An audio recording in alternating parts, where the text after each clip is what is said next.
The parable of the laborers in the vineyard. Gospel of Matthew, chapter 20, verses 1 through 16. For the kingdom of heaven is like a householder who went out early in the morning to hire laborers in his vineyard. And having bargained with the laborers for a denarius a day, he sent them into his vineyard. When he went out about the third hour, he saw others standing idly in the marketplace, and he said to them, "Go also to my vineyard, and what follows I will give you." And they went out. Going out again about the 6th and 9th hour, he did the same. Finally, going out about the 11th hour, he found others standing idle, and he said to them, "Why do you stand here all day idle?" They said to him, "No one has hired us." And he said unto them, "Go ye also into my vineyard, and whatsoever shall follow shall be obtained." And when evening came, the Lord of the vineyard said to his steward, "Call the laborers and pay them, beginning with the last to the first." And those who came about the 11th hour received a denarius each.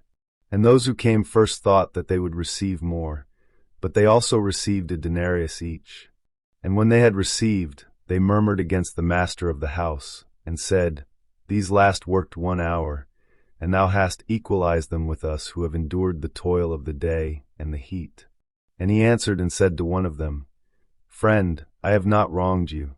Did you not bargain with me for a denarius? Take what is yours and go. I want to give to this last man what I gave to you. Have I not power in mind to do what I will? Or is your eye envious because I am good? So shall the last be first, and the first last, for many are called, but few are chosen." Explanation of the parable.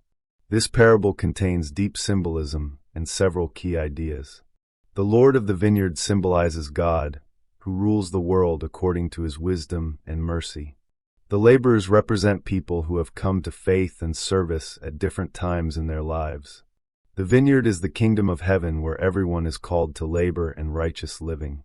The equal pay for all is a symbol of God's grace, which is not measured by time of service or effort, but is given according to love and mercy. The envy and grumbling of the first workers epitomizes the human tendency to compare oneself with others and to demand justice by human standards. The main message of the parable is that God's justice is different from human justice. In God's eyes, worth is not measured by the number of years in faith, but by the sincerity of the heart. Application in life, personal examples. A person who has labored all his life may envy someone who has just entered the field and is already successful. In the spiritual life, a believer who has attended church since childhood may feel it is unfair that a person who repents late in life receives the same grace. In a family, older children may feel it is unfair that younger children are allowed more, even though they themselves were once expected to follow the rules strictly. In a student environment, there are times when one student has studied long and hard, while another student has quickly mastered the material and achieved the same results, which causes a sense of injustice. In sports, there are times when a new player receives more recognition and praise than the veterans on the team, which can cause resentment. Contemporary examples. Work and career. 2 employees work for the same company. One has worked for 10 years, and the other has recently joined. But both receive an equal raise or bonus. The long-term employee may feel resentment, but the employer is not guided by seniority, but by contribution to the company. Social reforms and support. Government social assistance programs are often resented by those who have worked long hours and have not received benefits. But the goal of such programs is to help those in need, not strict justice. Forgiveness and a new chance. Court systems in some countries allow those who have made mistakes in the past to rehabilitate themselves and start a new life.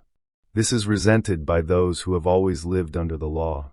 But the essence of justice is not punishment, but the opportunity to change. Education. Students who entered a prestigious university through preferential programs may cause resentment among those who entered through difficult exams. However, such programs give a chance to those who did not have a level playing field. Internet and popularity. Bloggers who have just started their careers sometimes gain immense popularity for a single video, while those who have been working for years go unnoticed. This raises debates about fairness, but success comes in different ways. Psychological parsing. From a psychological perspective, this parable touches on several important aspects. Envy and feelings of injustice. People tend to compare themselves to others, and often envy poisons the joy of their own success. A sense of self-importance. The first workers thought their labor was more valuable, but the parable teaches that everyone is of equal value in the eyes of God. Acceptance of others' success. It is important for us to learn to be happy for others rather than focusing on how much we have gained. Flexibility and acceptance of change. This parable encourages us to let go of rigid notions of justice and accept the world as it is. Conclusion. The parable of the laborers in the vineyard reminds us that the human understanding of justice is often different from the divine. We tend to measure everything by our own merit, but God works on the principle of mercy and grace. In life, it is important to be able to accept not only our own successes, but also to rejoice in the well-being of others. Envy and comparison with others only takes away joy, while gratitude and humility open the way to true peace. This lesson is applicable not only in a religious sense, but also in everyday situations, whether in work, study, or personal relationships. The parable teaches us to see justice more broadly, to make decisions with kindness and concern for others. Ultimately, it is not time or amount of labor that determines our worth, but our sincerity and willingness to accept God's love. Dear listeners, thank you for the time spent together. Subscribe to the channel, put likes, and write how you like this story. Click on the bell not to miss new videos, and see you soon.